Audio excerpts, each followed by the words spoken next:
My mission was supposed to be a simple smash and grab, steal a keycard from a cardinal in St. Peter's Square. I was prepared for the Swiss Guards' automatic rifles, but not for the tourists who had stopped panicking to simply stare, their faces unnervingly blank. As a little girl began to hum a discordant note that vibrated in my teeth, I realized I wasn't just breaking into a locked church. I was stepping into a cage with a monster that was already awake. The first bullet screamed past my ear and chipped a piece of marble off a 400-year-old saint. Rule 1 of tactical infiltration: never admire the architecture while people are shooting at you. Especially not when it's the Vatican, and the people shooting are the Swiss Guard, looking like Renaissance clowns but handling their SIG 550s like seasoned spec ops. I hunched lower behind the granite base of the obelisk in the center of St. Peter's Square, the coppery tang of blood and cordite sharp in the humid Roman air. My heart was a jackhammer against my ribs, but my hand was steady. In my palm, the key card I'd just lifted from Cardinal Lorenzo felt hot, a small plastic rectangle holding the weight of my entire mission. Gunfire echoed off the sweeping arms of Bernini's colonnade, turning the world's most famous piazza into a kill box.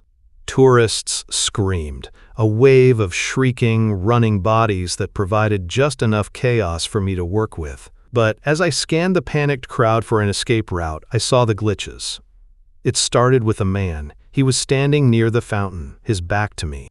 While everyone else was scrambling for their lives, he just stood there, his brightly colored tourist shirt a beacon in the madness. As he slowly turned, I saw his face.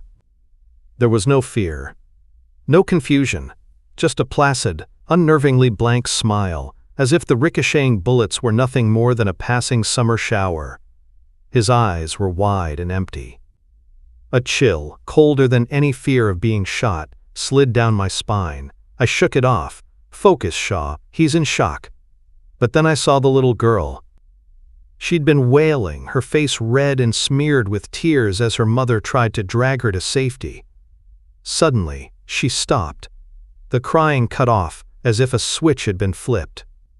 She tilted her head back, her eyes glazing over, and began to hum. It wasn't a nursery rhyme.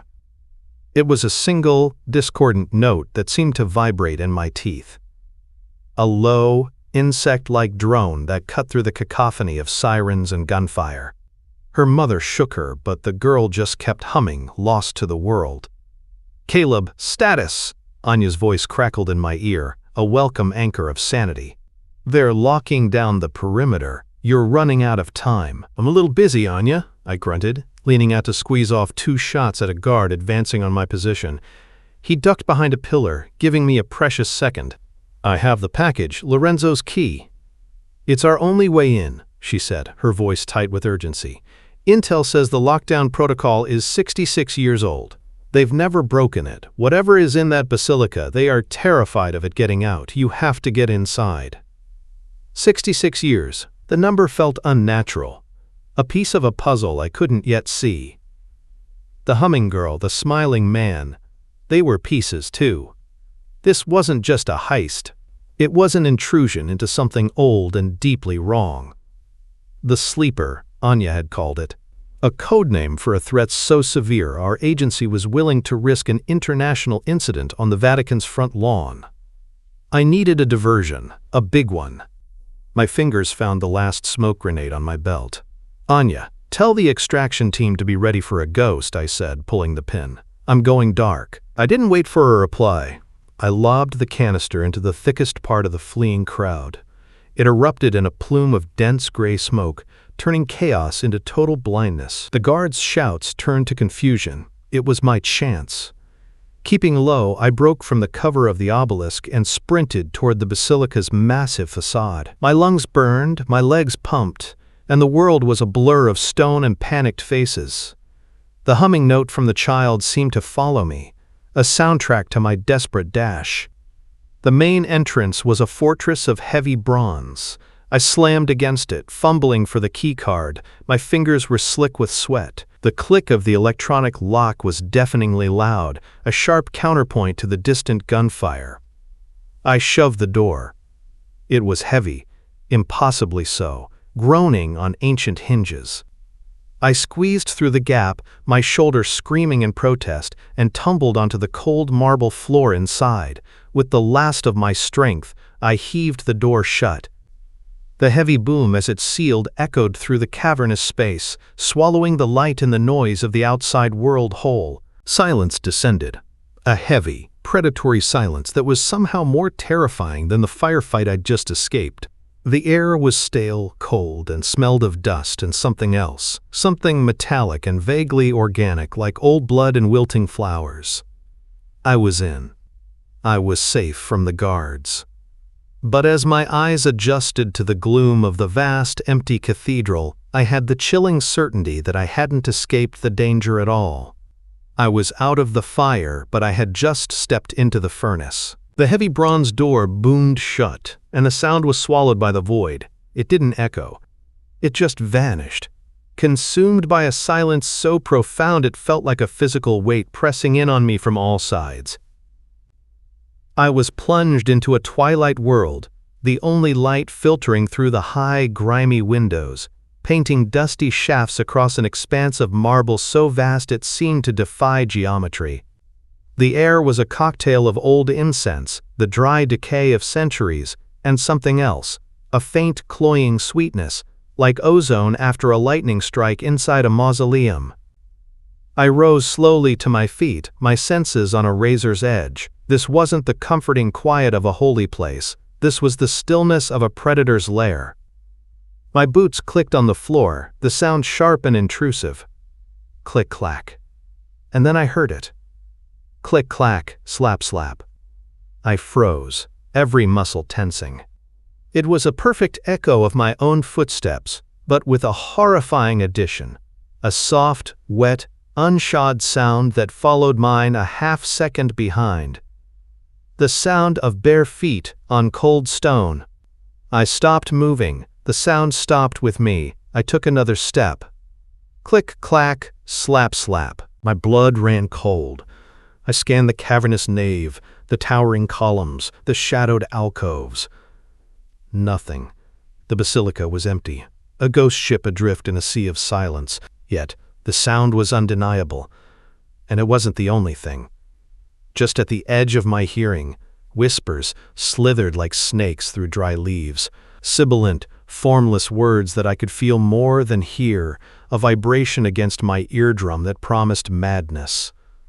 "Caleb, do you copy? Status." Anya's voice crackled in my ear, a sudden jarring intrusion of the real world.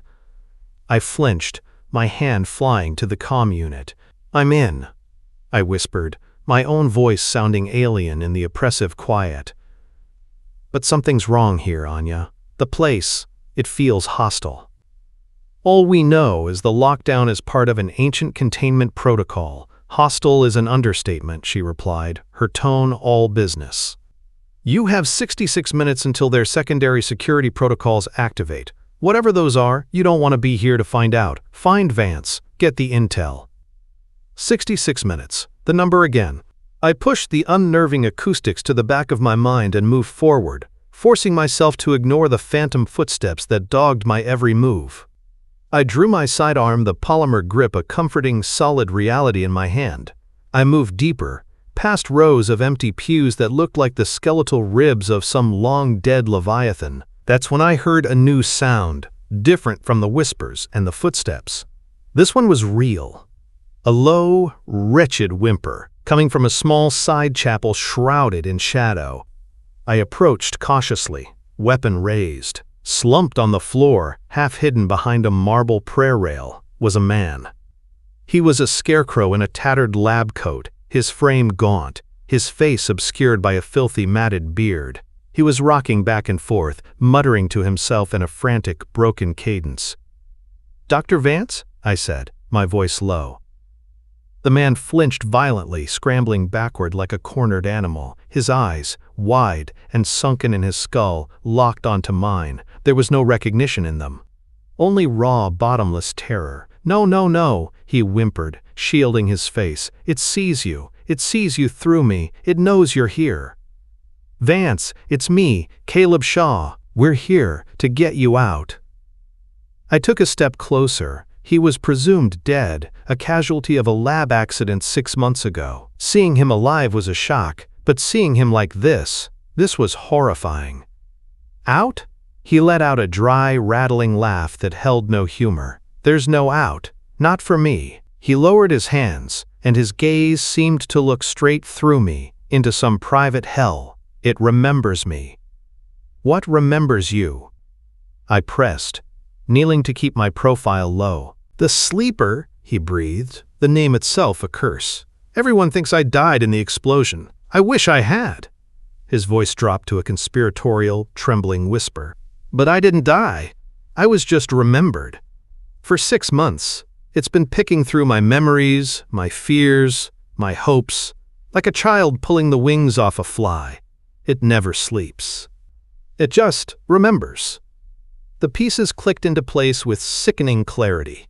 The smiling man in the square, the humming child. They weren't in shock. They were puppets. This thing, the sleeper, was a psychic entity, and Vance had been trapped in its mental web for half a year. I grabbed his thin shoulders. Vance, listen to me. Anya sent me. We need to know what the Vatican is hiding. What is their secret? His eyes finally focused on me, a flicker of the scientist he once was returning. The secret isn't a what, he rasped, his fingers digging into my arm with surprising strength. It's a who. And this whole place, this basilica, it's not a church. It's a cage. A containment system built on a scale you can't possibly imagine. He gestured wildly at the soaring dome above us. The lockdown isn't for security, Shaw. It's a ritual, a desperate 66-year-long prayer that the bars will hold. Hold against what? Vance's face contorted, a mask of pure dread. A world ender, not an extinction event, an unmaking. If it gets out, it will rewrite reality with its own nightmares. This way! Hurry! Vance hissed, his sanity hanging by a thread. But his purpose was clear. He grabbed my arm with a surprisingly strong grip and pulled me from the side chapel, his ragged lab coat flapping behind him. He ignored the grand altar and the soaring dome, leading me instead toward a darkened alcove that smelled of damp stone and forgotten centuries. He ran his hands over a section of the wall, a bas-relief carving of a forgotten saint. His fingers traced the lines of the carving with a frantic familiarity until, with a low groan of grinding rock, a section of the wall receded inward, revealing a cavity just large enough for 2 men. Inside was not a hidden passage, but a simple, unadorned platform, encased in a framework of dark, burnished bronze, an elevator. It was utterly out of place, a piece of deep earth technology hidden within the heart of the Renaissance. Where are we going? I asked as we stepped onto the platform. Down, Vance breathed, his finger jabbing a single, unmarked button on the wall. To the library. The stone panel slid shut, plunging us into absolute darkness. There was no lurch, no hum of machinery, just a seamless, stomach-turning sensation of descent. The air grew thick and heavy, the pressure building in my ears.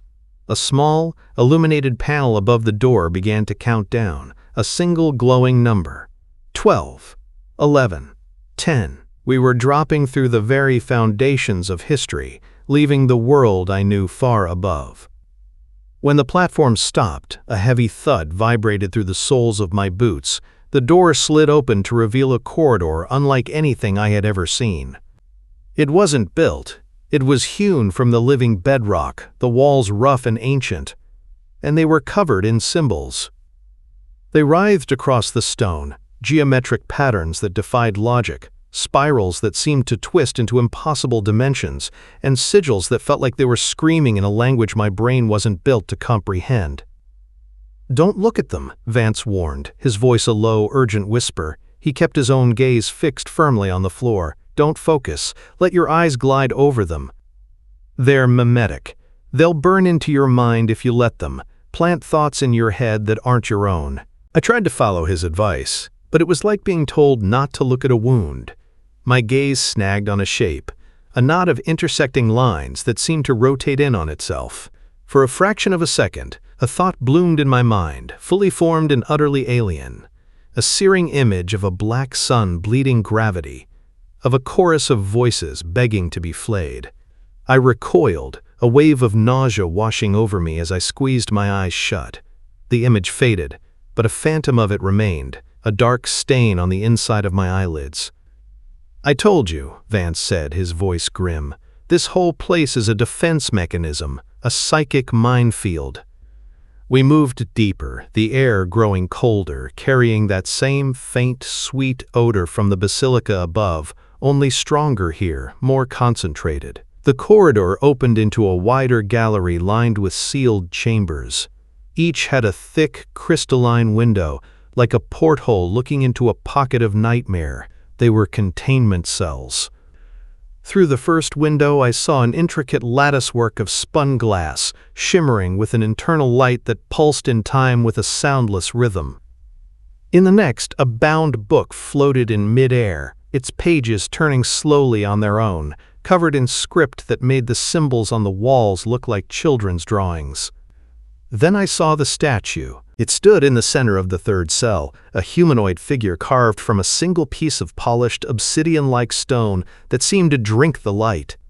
It was androgynous, unnervingly graceful, and it pulsed with a slow, steady beat, like a dormant heart.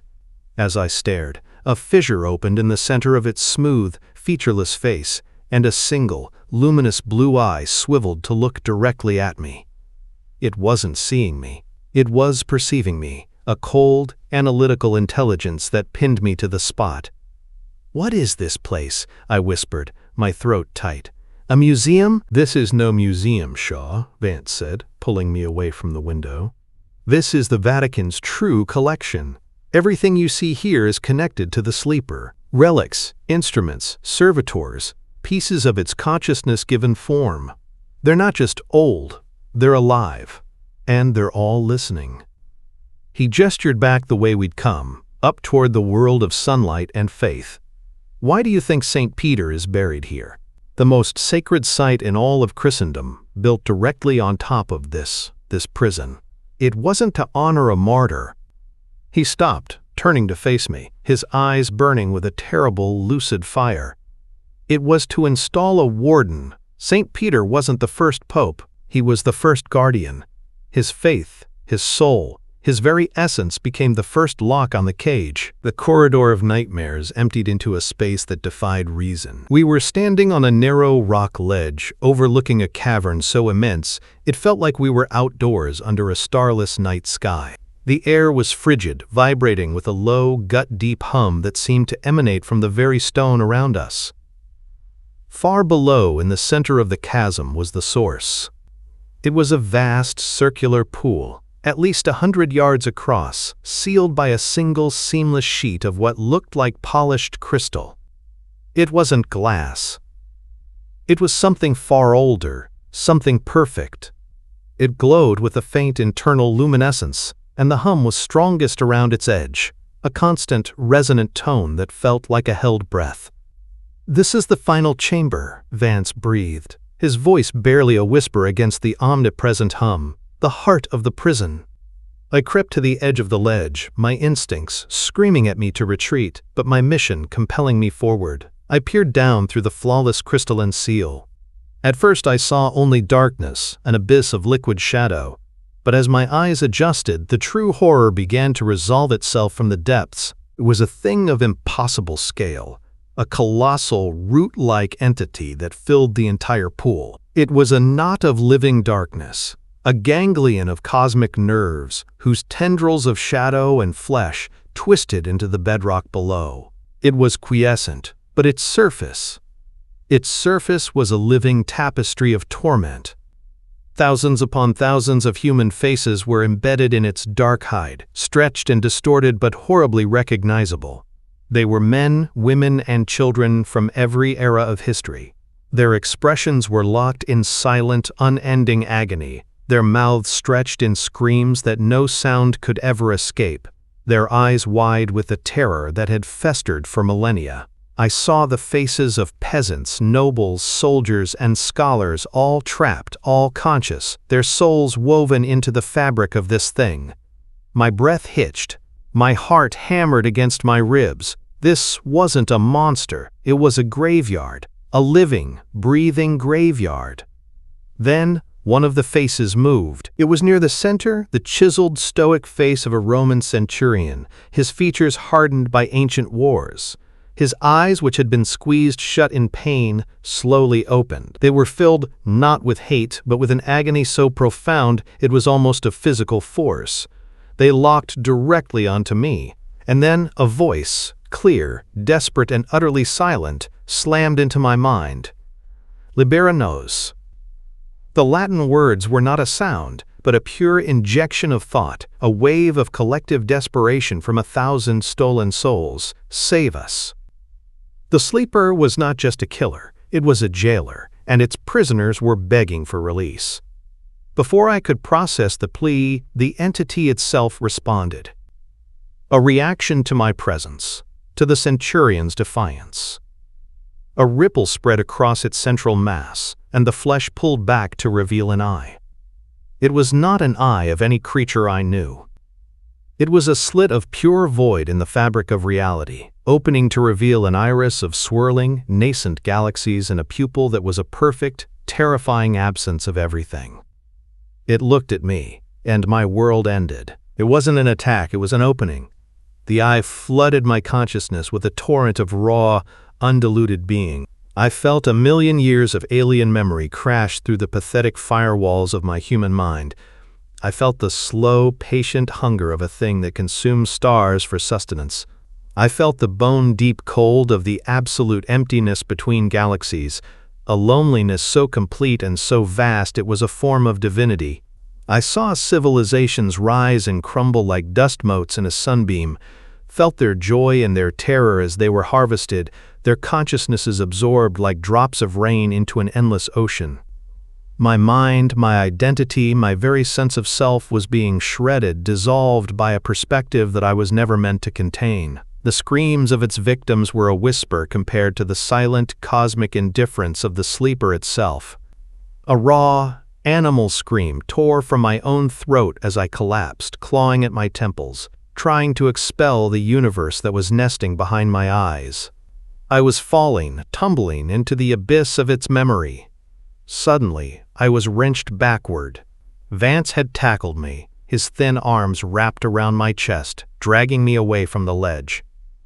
"Don't let it see you!" he shrieked, his face a mask of primal fear. "Don't ever let it see you!" He pulled me back into the shadows of the corridor entrance.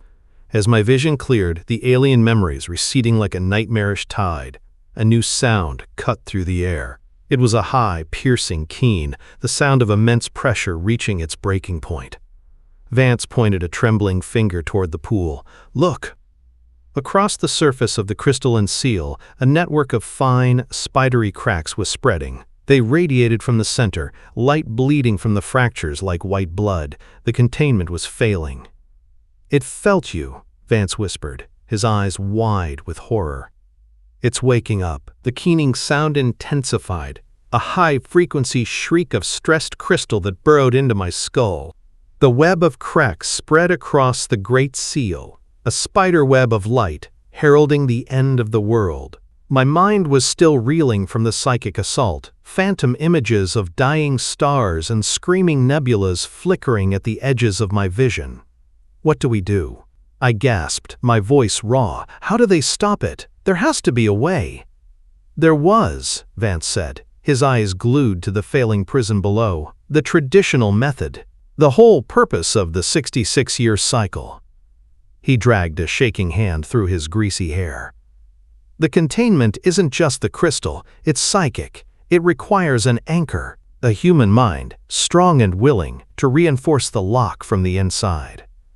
He turned to me, his gaze hollow. Every 66 years they brought a new guardian. Someone of immense faith and willpower. They would perform a ritual, a sacrifice. The chosen one would offer their consciousness, becoming a new patch on the prison wall, their soul a morsel to placate the sleeper and reinforce the seal for another generation. My stomach churned. It wasn't just a ritual, it was a human sacrifice. A willing mind fed to a cosmic horror to buy the world a few more decades of ignorance. But the ritual takes time, Vance continued, his voice cracking. It requires preparation, purification. We don't have time, we barely have minutes. As if to punctuate his words, a deafening crack echoed through the cavern, sharp as a rifle shot.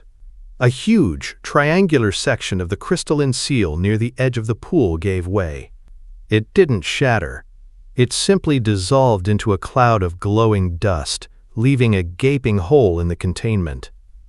From the breach, a thick, viscous fluid the color of crude oil poured out onto the cavern floor. It wasn't just a liquid, it was alive. The dark substance writhed and pulsed, congealing into semi-sentient, questing tendrils. They slithered across the rock, eyeless and silent, but imbued with a terrifying purpose. They were a physical extension of the sleeper's will, questing appendages of its ancient consciousness, freed for the first time in millennia. One of the tendrils, thick as my arm, rose up and swayed in our direction, as if sniffing the air for our minds. It was an active, physical threat, no longer confined to the psychic realm.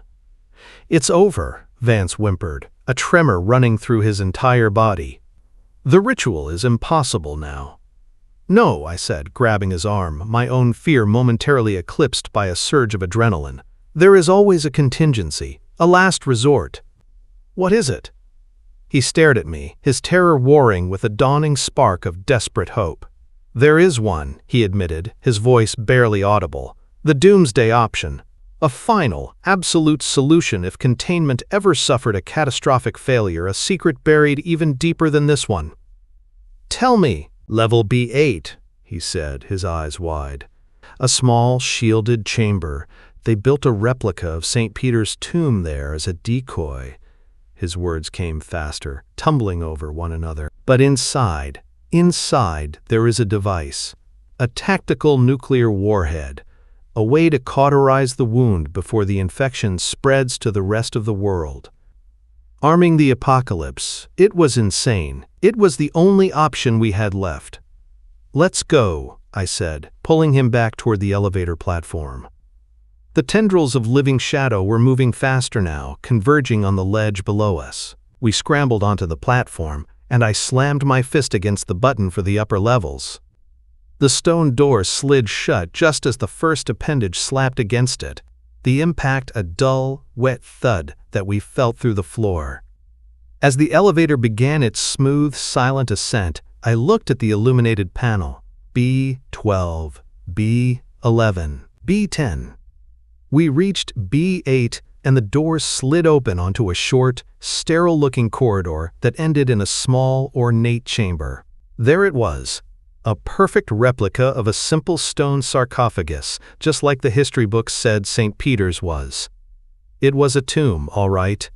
A tomb for the whole damn city. Vance fumbled with the hidden latch on its side, and the heavy lid hissed open.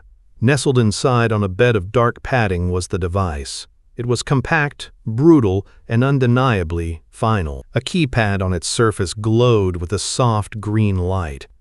I leaned in, my fingers hovering over the keypad. "How long?" 20 minutes, Vance said. "It should be enough time to get to the surface and signal for an emergency extraction." My fingers flew across the pad, inputting the sequence. The light shifted from green to a pulsing, ominous red. A digital timer began its inexorable countdown. 2000, 1959, 1958. The moment I armed it, a sound erupted from the cavern 4 levels below us. It wasn't a hum or a psychic whisper. It was a physical, deafening roar of triumph and fury. A sound of chains breaking, of a god awakening. It vibrated through the bedrock, through the station, through my bones, a promise of the nightmare that was about to be unleashed on the world above. The sleeper was free. We had just 20 minutes to outrun the apocalypse we were about to unleash. The roar from the deep vibrated through my teeth as we shot upward in the elevator, a primal sound of absolute liberation. Every level we ascended felt like breaking the surface of a deep ocean, the pressure in my head easing with every 100 feet we gained. When the elevator finally shuddered to a halt and the stone door slid open, we spilled back out into the grand, silent nave of St. Peter's Basilica. The oppressive quiet was gone. In its place was a low, pervasive hum that matched the one from the cavern below, now amplified 1,000-fold. It was no longer just in my head. It was in the air, in the stone, a resonant frequency that made the whole world feel like a tuning fork struck by a malevolent hand. "Anya, come in. Do you copy?" I yelled into my comm, my voice strained. The timer on my watch showed 18 minutes and counting. Her voice, when it came, was strained and laced with static. "Caleb, thank God, we're reading massive seismic activity centered on your location." "What the hell did you do?" "Woke the dragon," I said, helping Vance to his feet. He was pale and shaking, looking like a ghost in the dim light. "The sleeper is out. I've armed a final contingency. We need immediate evac from the roof. Now!" "The roof? Caleb, listen to me. Something is happening out here. The entire city." Her voice was drowned out by a surge of static, then returned, weaker. "Mass behavioral changes. It's spreading." Drawn by a horrible curiosity, I stumbled towards one of the basilica's colossal main doors and peered through a small, grimy viewport in the bronze. What I saw turned my blood to ice. The chaos in St. Peter's Square was over. The gunfire, the sirens, the panic, all of it had ceased. The massive crowd, tens of thousands of people, was still there. But they weren't running anymore. They were standing stock still, a silent forest of humanity. And as I watched, they began to move. It wasn't a stampede. It was a slow, deliberate drift, a tide of bodies moving in perfect, eerie unison. Men, women, and children, tourists and locals alike, all swayed with the same gentle, hypnotic rhythm, their faces blank and upturned towards the basilica. They were no longer individuals. They were a single organism, a sprawling hive mind answering a silent call. The humming was coming from them. "We have to get to the roof," I said, grabbing Vance's arm and pulling him toward a service stairwell. Every step up the winding staircase was a struggle against the suffocating psychic pressure that was building outside. We burst onto the vast, flat roof of the basilica just as a helicopter swooped into view. It was a sleek, unmarked Augusta Westland, likely a Vatican security craft appropriated by my agency. It settled on the tiles with practiced ease, its rotors whipping a storm of dust and grit into the air. Captain Eva Rostova was at the controls, her face grim behind the cockpit's canopy. We scrambled aboard, and the moment our boots left the roof, I felt a fraction of the pressure lift. "Go! Get us out of here!" I shouted over the rotor wash. As the helicopter ascended, banking sharply away from the dome, the true scale of the nightmare became terrifyingly clear. The entire crowd in the piazza below, all 50,000 of them, moved as one. In perfect, horrifying synchronicity, every single head snapped upward to stare directly at our helicopter. 50,000 pairs of eyes, all empty, all focused on us. Then their mouths opened. All of them.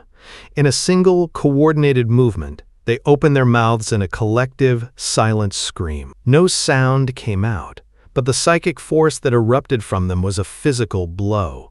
It was a tsunami of pure, weaponized dread. The armored glass of the helicopter's cockpit crazed, spiderwebbing with cracks as if struck by a giant, invisible fist. The airframe groaned under the strain. Eva cursed, fighting the controls as the chopper bucked like a wild animal. "What was that?" she yelled, her knuckles white. "That was them saying hello," Vance muttered from his seat, his eyes wide with a terror that I was beginning to share. Eva's voice crackled over the internal comms, sharp with a new, rising panic. "Command, this is Rostova. I have a global alert coming through all channels. It's every air traffic control tower on the continent. They're reporting mass deviations. Aircraft from all over the world, commercial flights, cargo planes, private jets. They're all inexplicably diverting course." She stared at her console, her face ashen. "They're all turning, they're all flying here." A cold dread settled deep in my gut. The sleeper wasn't just taking over the city, it was sending out a summons. A psychic call echoing across the entire planet, drawing everyone and everything into its ever-expanding web. We hadn't just unleashed a monster. We had rung the dinner bell for the end of the world. And the clock was still ticking. 14 minutes left. The helicopter groaned as Eva wrestled it through the turbulent, psychically charged air. Below us, Rome was a city caught in a silent seizure, the hive mind's influence spreading like a stain. On the horizon, the first of the diverted planes were visible, dark specks converging on this new, unholy Mecca. The timer on my watch was a red scar in the dim cabin. 12 minutes. "The bomb won't be enough," Vance suddenly croaked, his voice raspy but clear, cutting through the roar of the rotors. He was staring out the window, not at the city but at something far away, something only he could see. "Destroying the source, the physical body, won't kill it. Not completely." "What are you talking about?" Eva demanded, her attention split between the chaotic skies and our conversation. "A tactical nuke is our only shot." "It's a psychic entity, don't you understand?" Vance insisted, turning to me, his eyes burning with a desperate, feverish intelligence. "Its consciousness is already woven into the minds of everyone down there. It's created a network. Destroying the hub will just sever the connection, leaving thousands of fractured, insane minds and allowing the core consciousness to retreat, to hide, to regrow. We have to destroy the network itself." "How?" I asked, the single word hanging heavy in the air. "We use its own strength against it," he said, a wild plan taking shape on his face. He pointed a trembling finger back toward the Basilica's iconic dome and the towering bell towers that flanked it. "The broadcast equipment. The Vatican uses it to send the Pope's message to the world. But its primary function is defensive. It emits a low-frequency psychic dampener designed to protect the holy site. It's why the influence inside the Basilica was weaker." He took a deep breath. "We have to get back there. If we can get to the controls in the main bell tower and reverse the polarity on the broadcast amplifier instead of dampening psychic energy, it will magnify it. It'll turn the entire network into a giant antenna. When the nuke detonates, the blast won't just be physical.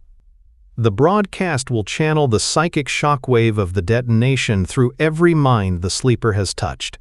It will incinerate the entity and its entire network in a single silent scream. A suicide mission. Flying back into the epicenter of both a psychic vortex and a nuclear blast zone. The silence that followed his words was heavier than any sound. "I'll do it," I said. The words left my mouth before I had fully processed them. It wasn't a choice. It was the only move left on the board. Eva looked at me, her expression a mixture of disbelief and grim acceptance. "Caleb, there's no time to argue," I said, unclipping my harness and moving toward the cockpit. "You and Vance get clear. Get as far away as you can." I looked at her. "Give me the controls." She held my gaze for a long second, then nodded curtly and slid out of the pilot's seat. I slipped in, my hands closing over the cyclic and collective. The helicopter felt alive beneath my touch. With a deep breath, I banked the aircraft hard, turning its nose back toward the looming silhouette of St. Peter's. 9 minutes, Vance whispered from behind me. Flying back into the storm was like plunging into thick invisible syrup. The psychic pressure intensified with every yard, a physical weight that made my thoughts slow and sticky. The sleeper knew I was coming back. It knew what I planned. As I brought the chopper into a hover beside the northern bell tower, the assault began. It wasn't the overwhelming flood of cosmic memory from before. This was intimate. Personal. It started with a voice, my mother's voice, whispering my name, her tone filled with a terrible, weeping disappointment. Then came the faces. I saw Anya, her eyes wide with terror as shadowy tendrils coiled around her throat. I saw Eva, screaming silently from a cockpit filling with black fluid. It showed me my deepest fears, my most painful memories, replaying them with cruel precision, twisting them into weapons to break my will. You will fail them, just like you failed everyone else. The thought wasn't mine, but it landed with the force of a physical blow. Caleb, you have to fight it! Vance's real voice was a distant lifeline. I leapt from the cockpit onto the narrow stone balcony of the bell tower, stumbling as a wave of psychic nausea washed over me. The broadcast controls were inside, behind a heavy oak door. I slammed my shoulder into it, the wood groaning in protest. It burst open, revealing a small room filled with humming electronic racks. The sleeper's assault intensified. The air thickened, and the tormented faces of its victims swirled around me, their silent screams a deafening chorus in my mind. The Roman centurion was there, his eyes pleading. Libera nos. I fought my way to the main console, my hands shaking. The hallucinations were becoming more vivid, the whispers more insistent. It was showing me myself, my body being torn apart, my mind unraveling into madness. It was a war fought not with bullets, but with belief.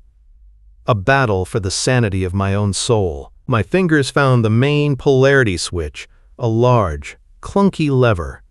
With a guttural roar that was part defiance and part prayer, I threw all my weight against it. You are too late. The lever clicked into place. Outside, the low hum of the dampener field fell silent for a heartbeat before roaring back to life with a new, aggressive resonance. The trap was set. My watch beeped. 2 minutes. 2 minutes. The air in the bell tower was electric, the reversed broadcast turning the very stones into a weapon aimed at the heart of the nightmare. The psychic assault from the sleeper reached a fever pitch, a desperate, furious final attack. It was no longer trying to trick me with fear. It was trying to tear my mind apart with raw, chaotic energy. The ghostly faces swirled faster, their silent screams becoming a physical pressure that made my ears ache and my vision swim. There was no time to get back to the helicopter. It was a death trap, too close to the blast. My eyes darted around the chamber, searching for any other way out. I saw it.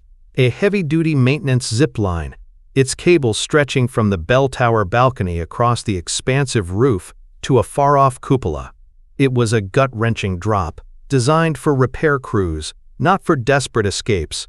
It was my only chance. The timer on my watch read 60 seconds. I sprinted out onto the balcony, the wind whipping at my face. I grabbed the cold, heavy pulley rig, my knuckles scraping against the stone. Below, the sea of 50,000 puppets stared up at the bell tower, their faces blank, their mouths still open in that terrible silent cry. They were the conduits. I was the switch. 30 seconds. I clipped the rig onto the cable. I took one last breath of the polluted, vibrating air. 10 seconds. With a prayer to a god I wasn't sure I believed in, I jumped. The fall was a horrifying, weightless moment before the pulley caught, sending a jarring shock up my arms. I was soaring through the air, the wind screaming past my ears. The world became a blur of ancient stone and darkening sky. 3, 2, 1. The nuke detonated. There was no sound. There was no flash of light that I could see. There was only the broadcast. The amplifier I had activated grabbed the raw, elemental fury of the atomic blast and converted it into a psychic shockwave of unimaginable power. And because I was the closest sentient mind, the one who had thrown the switch, it all channeled through me. I became the nexus point for a psychic holocaust. For an eternal second I was the sleeper, and I was every soul it had ever consumed. The agony of the blast ripped through the network, and I felt it all. I felt the Roman centurion's final, grateful release after 2,000 years of torment. I felt the terror and then the sudden peace of a medieval peasant, the confusion of a Renaissance artist, the fury of a soldier from a forgotten war. I felt the life and death of every one of the 50,000 souls in the square below, their consciousnesses flaring like magnesium and then extinguishing in an instant. It was a chorus of billions of death screams, spanning millennia. all converging into a single, silent crescendo inside my skull. It was the sound of a god dying. The victory was absolute, but the price was a scar carved not on my flesh, but on the very fabric of my soul. The sheer psychic trauma of it burned away a part of me, leaving a hollowed-out space that I knew would never be filled again. I hit the far end of the zip line hard, my body slamming against the stone parapet of the cupola. The pulley rig shattered, and I collapsed onto the roof, a twitching, shuddering wreck. But I was alive. Slowly, painfully, I pushed myself up. The vibrating hum that had permeated everything was gone. The suffocating pressure on my mind had vanished, leaving behind a silence that was jarring in its purity. I looked down at St. Peter's Square. The crowd was a field of fallen bodies, still and silent. The world was quiet. The psychic influence had been scoured clean from the earth. We had won. The flight home was long and quiet. Eva flew with a grim, focused efficiency, her gaze fixed on the horizon. Vance was sedated, his face finally peaceful in sleep, the horrors of the last 6 months erased by a physician's grace. The world had been saved, and no one would ever know how close it had come to being unmade. Anya's voice over the comm had been strained but triumphant. The converging aircraft had resumed their normal courses. The nightmare was over. For me, however, a new one was just beginning. The overwhelming psychic noise of the sleeper, the constant hum, the whispers, the chorus of agony, was gone. The silence it left behind was profound, a vast and unnatural emptiness. But it wasn't perfect. In the deepest chasms of that new, silent world inside my head, where the death screams of a billion souls had scoured me clean, I could hear something else. It was faint, a mere trickle of sound in a vast, arid desert, a new whisper, one that hadn't been there before. It was colder than the sleeper's rage, calmer than its hunger. It was ancient, patient, and utterly alien. We hadn't killed a monster, we had killed a jailer. And in the sudden, deafening silence, something else, something that had been waiting patiently in the void, was beginning to speak. The story wasn't over. I had just cleared the way for whatever came next,